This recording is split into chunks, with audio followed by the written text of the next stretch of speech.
ಉತ್ತರ ಕರ್ನಾಟಕದ ಹೆಮ್ಮೆಯ ರೈತ ಧ್ವನಿ ಟಿವಿ ಚಾನೆಲ್, ಬೆವರಿಗೊಂದು ಭರವಸೆ.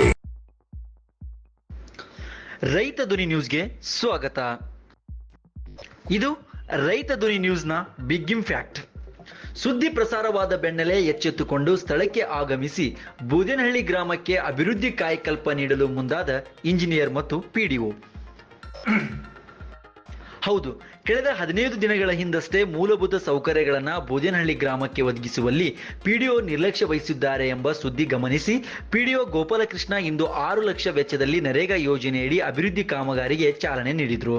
ಇನ್ನೊಂದು ಕಡೆ ಇದೇ ಗ್ರಾಮ ಪಂಚಾಯಿತಿ ವ್ಯಾಪ್ತಿಯ ಕೊಡಗೇನಹಳ್ಳಿ ರೋಡ್ ಪೆಟ್ರೋಲ್ ಬಂಕ್ ಹತ್ತಿರ ಸುಮಾರು 8 ಕುಟುಂಬಗಳು ವಾಸವಾಗಿರುವ ಜನರಿಗೆ ಮನೆ ಮನೆಗೆ ಜಲ ಮಿಷನ್ ಯೋಜನೆಯಡಿ ನೀರು ಸಂಪರ್ಕ ಕಲ್ಪಿಸಿಲ್ಲ ಹಾಗೂ ಕುಡಿಯುವ ನೀರು ಸಮಸ್ಯೆ ಇದೆ ಎಂದು ನಮ್ಮ ನ್ಯೂಸ್ ಸಮೂಹದ ರಾಜ್ಯ ವಿಶೇಷ ಪ್ರತಿನಿಧಿ ಬಸವರಾಜು ಅವರಿಗೆ ಗಮನ ತೆಗೆದುಕೊಂಡು ಬಂದ ಹಿನ್ನೆಲೆಯಲ್ಲಿ ಇಂದು ಸ್ಥಳಕ್ಕೆ ಭೇಟಿ ಕೊಟ್ಟು ಸಮಗ್ರವಾಗಿ ವರದಿ ಮಧುಗಿರಿ ಉಪವಿಭಾಗದ ಗ್ರಾಮೀಣ ಕುಡಿಯುವ ನೀರು ಸಹಾಯಕ ಕಾರ್ಯನಿರ್ವಾಹಕ ಅಭಿಯಂತರರಾದ ಲೋಕೇಶ್ವರಪ್ಪ ಅವರ ಗಮನಕ್ಕೆ ತೆಗೆದುಕೊಂಡು ಬಂದ ಹಿನ್ನೆಲೆಯಲ್ಲಿ ಕೂಡಲೇ ಸ್ಥಳಕ್ಕೆ ಭೇಟಿ ಕೊಟ್ಟು ಸಮಸ್ಯೆಯನ್ನು ಬಗೆಹರಿಸುವುದಕ್ಕೆ ಕ್ರಮ ಕೈಗೊಂಡಿದ್ದಾರೆ. ಒಟ್ಟಾರೆ ಕೊನೆಗೂ ಎಚ್ಚೆತ್ತ ಅಧಿಕಾರಿಗಳು ಮೂಲಭೂತ ಸೌಕರ್ಯಗಳ ಅಭಿವೃದ್ಧಿ ಕೆಲಸಗಳಿಗೆ ಕಾಯಕಲ್ಪ ನೀಡಲು ಮುಂದಾಗಿರುವುದು ಖುಷಿಯ ಸಂಗತಿಯಾಗಿದೆ. ತುಮಕೂರು ಜಿಲ್ಲೆಯ ಒಂದು ರೀತಿ ಮಧುಗಿರಿ ತಾಲೂಕಿನ ಒಂದು ರೀತಿ ದೊಡ್ಡಮಳ್ಳು ಗ್ರಾಮ ಪಂಚಾಯತಿ ವ್ಯಾಪ್ತಿಯ ಬೂದನಹಳ್ಳಿ ಗ್ರಾಮಕ್ಕೆ ಮೂಲ ಸೌಲಭ್ಯಗಳನ್ನು ಒಂದು ರೀತಿ ಕೊಡೋದ್ರಲ್ಲಿ ಇರತಕ್ಕಂಥ ಅಧಿಕಾರಿಗಳು ವಿಫಲವಾಗಿದೆ ಅಂತಕ್ಕಂಥ ಸ್ಟೋರಿ ಕಳೆದ ಒಂದು ರೀತಿ 15 ದಿವಸಗಳಿಂದ ನಾವು ಬಿತ್ತರಿಸಿದ್ವಿ. ಇದರ ಪ್ರತಿಫಲವಾಗಿ ಇಲ್ಲಿರ್ತಕ್ಕಂಥ ಮೇಲಾಧಿಕಾರಿಗಳು ಮತ್ತು ವಿಶೇಷವಾಗಿ ಇಲ್ಲಿರ್ತಕ್ಕಂಥ ಸ್ಥಳೀಯ ಒಂದು ರೀತಿ ದೊಡ್ಡಮಳ್ಳು ಗ್ರಾಮ ಪಂಚಾಯತಿ ಪಿಡಿಒ ಆಗಿರ್ತಕ್ಕಂಥ ಗೋಪಾಲಕೃಷ್ಣ ಅವರು ಬಂದು ವಿಶೇಷವಾಗಿ ಈ ಮೂಲಭೂತ ಸೌಕರ್ಯ ಕೊಡಲಿಕ್ಕೆ ಸಾಕಷ್ಟು ಹೆಜ್ಜೆಯಾಗಿ ಮುಂದಿಟ್ಟಿದ್ದಾರೆ. ಇದಕ್ಕೆ ಪ್ರಾಥಮಿಕ ಹಂತವಾಗಿ ವಿಶೇಷವಾಗಿ ಒಂದು ರೀತಿ ಸಿಸಿ ಚರಂಡಿ ನಿರ್ಮಾಣ ಮಾಡ್ತಕ್ಕಂಥದ್ದು ಮತ್ತೆ ಒಂದು ರೀತಿ ಸೇತುವೆ ನಿರ್ಮಾಣ ಮಾಡ್ತಕ್ಕಂಥ ಒಂದು ರೀತಿ ಕಾಮಗಾರಿಗೆ ನಿನ್ನೆ ಮಹಾತ್ಮ ಗಾಂಧೀಜಿ ಜಯಂತಿ ದಿವಸ ಒಂದು ರೀತಿ ಈ ಕಾಮಗಾರಿನ ಮಾಡಿದ್ದಾರೆ. ವಿಶೇಷವಾಗಿ ನಮಗೆ ಪಿಡಿಒ ಅವರು ಸಿಕ್ಕಿದರೆ ಬನ್ನಿ ಏನು ಹೇಳ್ತಾರೆ ಬಗ್ಗೆ ಸಮಗ್ರವಾಗಿ ಚರ್ಚೆ ಮಾಡೋಣ. ಸರ್ ನಮಸ್ತೆ. ವಿಶೇಷವಾಗಿ ಮೊದಲಿಂದನೂ ಸಹ ಒಂದು ರೀತಿ ಬೂದನಹಳ್ಳಿ ಗ್ರಾಮ ಅಂತಕ್ಕಂಥದ್ದು ಮೂಲಭೂತ ಸೌಕರ್ಯ ವಂಚಿತ ಆಗಿತ್ತು. ವಿಶೇಷವಾಗಿ ಸಾಕಷ್ಟು ನಾವು ಸಹ ಸುದ್ದಿ ಹೊರಬಿತ್ತಿರಿಸಿದ್ವಿ, ತಾವು ಬಂದಿದ್ದೀರಾ?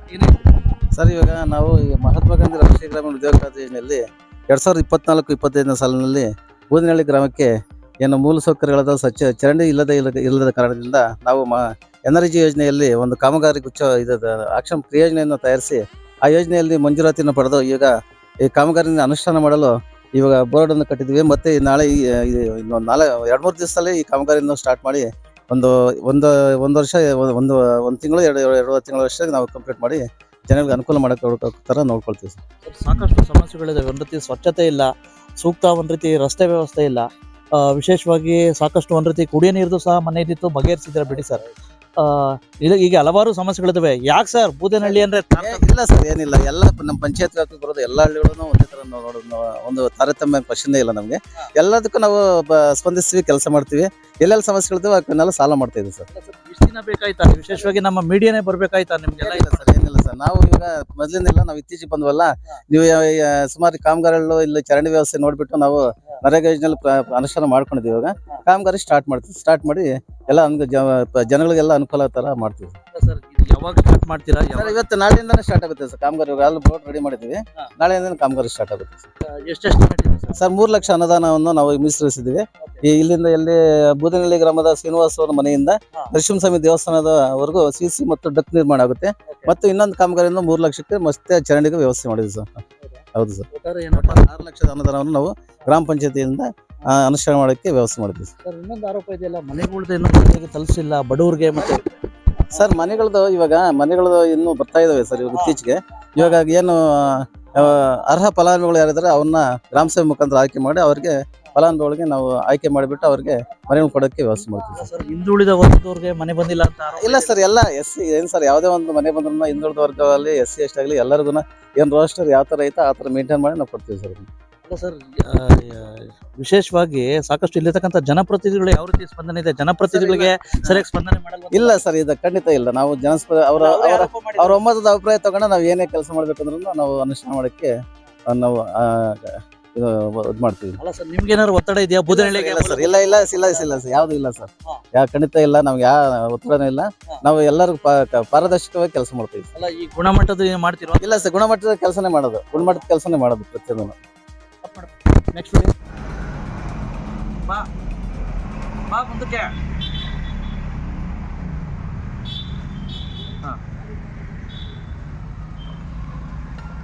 ಈ ಹೆಣ್ಮಗಳು ತೋರಿಸು.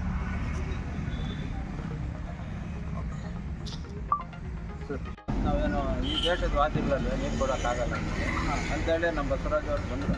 ನೋಡಪ್ಪ ಈ ಥರ ಹೇಳ್ತಾರೆ. ನಾವು ಕಾಂಟ್ರಾಕ್ಟ್ರಿಗೆ ಹೇಳಿದ್ವಿ. ಏನೇ ಆಗಲಿ ಬೇಜಾರು ಮಾಡ್ಕೊಂಡು ಹೋಗ್ಬಿಡಿ. ಕುಡಿಯೋ ನೀರಿಗೇನೋ ಕಾಂಟ್ರಾಕ್ಟರ್ಗಳಿದಾರಲ್ಲ ಭಾರಿ ಇದು ಮಾಡ್ತಾರೆ ಸರ್. ನಿಜವಾಗ್ಲೂ ಸ್ವಲ್ಪ ದಯವಿಟ್ಟು ನೋಡಿ. ನಮ್ಮ ಕುಡಿಯೋ ನೋಡಿ, ಅವರು ಇದು ಮಾಡಿದ್ರೆ ಈ ಸಮಸ್ಯೆ ಬರ್ತಿರ್ಲಿಲ್ಲ. ಕೊಡಗೇನಹಳ್ಳಿದು ಈಗ ರೆಗ್ಯುಲರ್ ಆಗಿ ಇವ್ರು ಏನ್ ಮಾಡ್ತಾರೆ, ಈ ಕೊಡಗೇನಹಳ್ಳಿದು ಅಲ್ಲೇ ಐತೆ. ಈಗ ಏನು ನಾವು ಇದಕ್ಕೆ ಬೋರ್ ಕೊರೆದಿದ್ವಲ್ಲ, ಅದು ಕೊಡಗೇನಹಳ್ಳಿದು ಅಲ್ಲಿ ಸ್ಮಶಾನ ಐತೆ ನೀರಲ್ಲಿ. ಆ ಸ್ಮಶಾನದ ಹತ್ರನೇ ಕೊರೆದಾರೆ. ಈ ಏರಿಯಾಕ್ಕೆಲ್ಲ ಅದೇ ನೀರೇ ಹೋಗೋದು. ಈಗ ಇಲ್ಲಿಂದ ಮುಂದಕ್ಕೆ ಹೋಗೋದು. ಇಲ್ಲಿ ಏನಾಗಿದೆ, ಈ ರೈಸಿಂಗ್ ಮ್ಯಾನ್ಗೆ ಅವ್ರು ಟ್ಯಾಪ್ ಮಾಡಿದ್ದಾರೆ ಇವರು. ಎಷ್ಟು ದಿನದೊಳಗಡೆ ಆಗ್ಬೋದು ಸರ್ ಇದು ಅಂದಾಜು? ಯಾವುದು ಇವ್ರಿಗೆ ಕುಡಿಯೋ ನೀರು ಈಗ ಐತೆ ರೀ ಅವ್ರದ್ದು ಅಂದಾಜು 1 ತಿಂಗಳು ಅಥವಾ 2 ತಿಂಗಳು 3 ತಿಂಗಳು. ಈಗ ಡೈಲಿ ಎತ್ತುತ್ತಾ ಇಲ್ಲ ಅನ್ನೋದೇ ಇವ್ರದ್ದು ಸಮಸ್ಯೆ. ದಿನ ಅವ್ರು ಮೋಟರ್ ಆನ್ ಮಾಡಿದ್ರೆ ಇವ್ರು ದಿನ ನೀರು ಬರ್ತಿತ್ತು. ಇಲ್ಲಿ ಈ ಏರಿಯಾದ ಇದು ಬಾಕಿ ಏರಿಯಾಕ್ಕೇನೆ ಒಂದು ಬೋರ್ವೆಲ್ ಐತೆ. ಅವನೇನು ಮಾಡ್ತಾನೆ, ಒಂದ್ಸರಿ ಎತ್ತಿದ್ರೆ 3 ದಿವಸ ಸಫಿಷಿಯೆಂಟ್ ಆಗುತ್ತಂತ ನೀರಿನ. ಅವ್ನು ಆಫ್ ಮಾಡ್ಕೊಂಡು ಹೋಗ್ಬಿಡ್ತಾನೆ. 3 ದಿವಸ ಎತ್ತೋದಿಲ್ಲ. ಇವರಿಗೆ 3 ದಿವಸ ತನಕ ನೀರೇ ಬರೋಲ್ಲ. ಇವ್ರಿಗೇನೋ ರೆಗ್ಯುಲರ್ ಬರೋಕ್ಕಂತ ನಾನು ಕವಿತಂಡ ಕೊಡಗೇನಹಳ್ಳಿ PDO ಮಾತಾಡಿ ಡೈಲಿ ಒಂದ್ಸರಿ ಮೋಟರ್ ಆನ್ ಮಾಡೋಕ್ಕೆ ವ್ಯವಸ್ಥೆ ಮಾಡೋಕ್ಕೆ. ಇವರು ಮೋಟರ್ ಆನ್ ಮಾಡಿದರೆ ತನ್ನಷ್ಟಕ್ಕೆ ತಾನೇ ಬರುತ್ತೆ ನೀರು. ಈ ಸೈಮಲ್ಟೇನಿಯಸ್ಲಿ ಇದನ್ನೊಂದು ರೋಡ್ ಕಟ್ ಮಾಡಿಸಿ ಇಲ್ಲಿ ಒಂದು ಟ್ಯಾಪ್ ಹಾಕ್ಸ್ಕೊಡಕ್ಕೆ. ಇದು JJM ಸರ್? JJM ಕೊಡಗೇನಹಳ್ಳಿ ಅದೇ ಸರ್, ಅಂದಾಜು ಒಂದು ಹೇಳ್ಬಿಟ್ಟು ಟೆಂಡರ್ ಆಗಿಲ್ಲ. 4 ಕೋಟಿ ಬರ್ತಾ ಇಲ್ಲ. ಇವಾಗಿನ ಟೆಂಡರ್ ಆಗಿ ಕಂಪ್ಲೀಟ್ ಆಗಿ ವರ್ಷದ ಮೇಲೆ ಆಗ್ತದೆ. ವರ್ಷ ಆಗಲ್ಲ, ಒಂದು 3-4 ತಿಂಗಳು ಆಗುತ್ತೆ ಒಂದು ಟೆಂಡರ್. ಇದು ಪ್ರೊಸೀಜರ್ ಸ್ವಲ್ಪ ಜಾಸ್ತಿ, ಮೋರ್ ದೆನ್ 1 crore ಟೆಂಡರ್. ನಮಗೆ ನೋಡಿ ಸರ್, ಜನಸಾಮಾನ್ಯರು ಕಾಲ್ ಮಾಡಬಾರ್ದಷ್ಟೇ. ನಾನು ಬಂದು ನಂಗೇನು ಅಂತ ಇದಿರಲಿಲ್ಲ. ಪಾಪ ಈ ಬ್ರದರ್ ಇವರೆಲ್ಲ ನಮ್ಮ ಸೀನಿಯರ್ಸ್. ಹಾಗಾಗಿ ನಮ್ಮ ಕ್ಲಾಸ್ಮೇಟ್ ಸೀನಿಯರ್ ಸರ್. ಹಾಗಾಗಿ ನಾನು ಬರೋದೇ ಅಪರೂಪಕ್ಕೆ ಬಂದಿರ್ತೀನಿ. ನೀವು ಇರೋದಿಲ್ಲಿ? ನಾನು ಬೆಳಗಾವಿಂದ ಚಿತ್ರದುರ್ಗವರೆಗೂ ಆಪ್ರೇಟ್ ಮಾಡ್ತಿರ್ತೀನಿ. ಹೌದಾ? ಡೀಪ್ ಎಡಿಟರ್ ನಾನು ಬೆಳಗಾವಿ ಇದ್ದೇನೆ. ಎಲ್ಲಿದ್ರಿ? ಘಟಪ್ರಭನ ಎಲ್ಲ ಡ್ಯಾಮು. ಓಕೆ. ಯಾರಿದ್ದು ಸರ್? ಡಬಲ್ ಜಮ್ಮುನ್ ಕಟ್ಟಿ ಅಂತಿದ್ರು. ಓಹೋ, ಬರ್ತಾರಾ? ಚಿಕ್ಕೋಡಿ. ನಾನಂತರ ಯಾವಾಗ ಬಂದ್ರಿ ಸರ್? ನಾನು 2010 ಈ ಕಡೆ ಸ್ವಂತ ಊರು ಸರ್? ಚಿತ್ರದುರ್ಗ ಅಥವಾ ಚಿತ್ರದುರ್ಗ ತಾಲೂಕೆ. ನಮ್ಮ ಮಹೇಶ್ವರ ಮಹಾಬಲೇಶ್ವರಪ್ಪ ಅವರು ರಿಟೈರ್ಡ್ ಆದ್ರಲ್ಲ ಸರ್. ಈಗ ಹಾವೇರಿ ಡಬಲ್ ಇದ್ರಲ್ಲ, PWD ಮಹಾಬಲೇಶ್ವರಪ್ಪ. ಇಲ್ಲ, ಅವರು ತುಂಬ ಜನ ಇದ್ದಾರೆ ಸರ್ ಚಿತ್ರದುರ್ಗ. ನಾನು ಬಸವರಾಜ್ ಮಾತಾಡ್ತಾ ಇದ್ದೀನಿ, ಪತ್ರಕರ್ತರು. ನಾನಿವತ್ತು ಒಂದು ರೀತಿ ತುಮಕೂರು ಜಿಲ್ಲೆಯ ಒಂದು ರೀತಿ ಮಧುಗಿರಿ ಒಂದು ರೀತಿ ತಾಲೂಕು ಪಂಚಾಯತಿ ವ್ಯಾಪ್ತಿಯ ದೊಡ್ಡಮಾಳೂರು ಗ್ರಾಮ ಪಂಚಾಯತಿ ವ್ಯಾಪ್ತಿಯ ಒಂದು ರೀತಿ ದೊಡ್ಡಮಾಳೂರು ಗ್ರಾಮ ಪಂಚಾಯತಿ ಗಡಿ ರೇಖೆ, ವಿಶೇಷವಾಗಿ ದೊಡ್ಡಮಾಳೂರು ಗ್ರಾಮ ಪಂಚಾಯತಿ ವ್ಯಾಪ್ತಿಗೆ ಬರುತ್ತೆ. ಇಲ್ಲಿ ಕೊನೆ ಒಂದು ರೀತಿ ಬಾರ್ಡ್ರು ಕೊಡಗೇನಹಳ್ಳಿ ರೋಡು. ಇಲ್ಲಿ ಸುಮಾರು ಒಂದು ರೀತಿ ದುಡ್ಕೊಂತಿರ್ತಕ್ಕಂಥ ಕುಟುಂಬಗಳು ವಾಸವಾಗಿದ್ದಾವೆ ಇಲ್ಲಿ. ವಿಶೇಷವಾಗಿ ಪಾಪ ದಿನನಿತ್ಯ ಸ್ವಲ್ಪ ದುಡ್ಕೊಂಡು ತಿಂತಕ್ಕಂಥ ಕುಟುಂಬಗಳು ಪಾಪ ದಿನನಿತ್ಯ ದುಡ್ದು ಪಾಪ ಕಳೆದ ಒಂದು 10 ರಿಂದ 15 ವರ್ಷ ಗಟ್ಟಲೆ ಇಲ್ಲಿ ಪಾಪ ಜೀವನ ಮಾಡ್ತಾವ್ರೆ. ಏನೋ ಒಂದು ಬೀಡಿ ಇದು ಮಾಡ್ಕೊಂಡು ಒಂದು ರೀತಿ ಬೀದಿ ಬದಿ ಒಂದು ರೀತಿ ವ್ಯಾಪಾರಸ್ಥ ಮಾಡಿಕೊಂಡು, ಸರ್ಕಾರ ಏನೋ ಬಡವ್ರಿಗೆ ಮತ್ತು ಮಧ್ಯಮ ವರ್ಗಕ್ಕೆ ಮತ್ತು ವಿಶೇಷವಾಗಿ ಕುಟುಂಬಗಳಿಗೆ ಪ್ರತಿ ಮನೆಗೂ ನೀರು ಕೊಡಬೇಕು, ಪ್ರತಿಯೊಬ್ಬರು ಸಹ ನೀರಿನ ಸೌಲಭ್ಯ ಪಡಿಬೇಕು ಅಂತ ಹೇಳ್ಬಿಟ್ಟು ಮಾನ್ಯ ದೇಶದ ಪ್ರಧಾನಮಂತ್ರಿಗಳಾಗಿರ್ತಕ್ಕಂಥ ನರೇಂದ್ರ ಮೋದಿಜಿಯವರು ಕರ್ನಾಟಕ ಸರ್ಕಾರದ ಗ್ರಾಮೀಣ ಮತ್ತು ಕುಡಿಯುವ ನೀರು ಇಲಾಖೆ ಸಹಯೋಗದಲ್ಲಿ ಪಂಚಾಯತ್ ರಾಜ್ ಇಲಾಖೆ ವತಿಯಿಂದ ಸ್ಥಳೀಯ ಒಂದು ರೀತಿ ಗ್ರಾಮ ಪಂಚಾಯಿತಿಯ ಸಹಯೋಗದಲ್ಲಿ ಮನೆಗೂ ನಳ ಸಂಪರ್ಕ ಕಲಿಸ್ತು. ಬಹುಶಃ ಎಲ್ಲರಿಗೂ ಸಹ ನಳಗಳು ಹೋಗಿದ್ದಾವೆ. ಆದರೆ ಪಾಪ ದುರ್ದೈವದ ಸಂಗತಿ, ಈಗ ನಾನು ನೇರವಾಗಿ ತೋರಿಸ್ತಾ ಇದ್ದೀನಿ, ಮಾನ್ಯ ಎಲ್ಲ ಒಂದು ರೀತಿ ಗ್ರಾಮೀಣ ಕುಡಿಯೋ ನೀರು ಅಭಿಯಂತ್ರೆ ಮಧುಗಿರಿ ಉಪವಿಭಾಗ ನಿಮ್ಮ ಗಮನಕ್ಕೆ, ಮತ್ತು ಮಾನ್ಯ ತಾಲೂಕ್ ಪಂಚಾಯತಿ ಇಒ ಸಾಹೇಬ್ರೆ, ಮತ್ತು ತುಮಕೂರು ಜಿಲ್ಲಾ ಪಂಚಾಯತಿ ಸಿ.ಇ.ಒ ಅವರೇ, ನೋಡಿ ಎಲ್ಲರಿಗೂ ಸಹ JJM ಅಡಿ ಎಲ್ಲರಿಗೂ ನಳ ಸಂಪರ್ಕ ಕಳಿಸಿದ್ರಿ. ನೋಡಿ ಈ ಕುಟುಂಬಗಳು ಏನಪ್ಪ ಮಾಡಿದ್ವು ನಿಮಗೆ? ಈ ಕುಟುಂಬಗಳು ಏನು ಮಾಡಿದ್ವು? ಯಾಕೆ ಈ ಕುಟುಂಬಗಳು ಈ ದೇಶದ ಪ್ರಜೆಗಳಲ್ವೋ ಅಥವಾ ಈ ಕರ್ನಾಟಕ ರಾಜ್ಯದ ನಾಗರಿಕರಲ್ವೋ ಅಥವಾ ದೊಡ್ಡಬಳ್ಳೂರು ಗ್ರಾಮ ಪಂಚಾಯತಿಗೆ ಬರಲ್ವೋ ಅಥವಾ ಇವ್ರದ್ದು ಯಾರು ವೋಟರ್ ಐ ಡಿ ಇಲ್ವೋ? ಏನಿದ್ರ ಅರ್ಥ? ಇವ್ರದ್ದೆಲ್ಲ ಆಧಾರ್ ಕಾರ್ಡು ಇಲ್ಲೇ ಇದೆ, ಇಲ್ಲೇ ವಾಸವಾಗಿರ್ತಕ್ಕಂಥದ್ದು, ಸ್ಥಳೀಯವಾಗಿ 10 ರಿಂದ 15 ವರ್ಷ ವಾಸ ಮಾಡಿದ್ದಾರೆ. ಆದರೆ ಯಾಕೆ ತಾರತಮ್ಯ? ಹಾಗಾಗಿ ನಾನಿವತ್ತು ಮನವಿ ಮೇರೆಗೆ ಬಂದು ಭೇಟಿ ಕೊಟ್ಟಿದ್ದೀನಿ. ಈಗ ಆಲ್ರೆಡಿ ದೊಡ್ಡಬಳ್ಳೂರು ಗ್ರಾಮ ಪಂಚಾಯತಿ PDO ಜೊತೆ ಮಾತಾಡಿದೆ. ಅವ್ರು ಹೇಳ್ತಾರೆ, ಸರ್ ಇವ್ರಿಗೆ ಕೊಡೋಷ್ಟೊತ್ತಿಗೆ DPR ಎಲ್ಲ ಮುಗ್ದೋಗಿತ್ತು ಸರ್ ಅಂತ ಹೇಳ್ತಾರೆ. ಓಕೆ, ಆ JJM ಗುತ್ತಿಗೆದಾರ ಬಿಲ್ಗಳು ಕೊಟ್ಟಿದ್ರೆ ಪೆಟ್ಟಿಗಿಡಿ ಆಯ್ತಾ? ಮೊದಲು ಈ ವರದಿನ ದಯವಿಟ್ಟು ನಾನು ಗಮನಕ್ಕೆ ತಗೊಬರ್ತೀನಿ.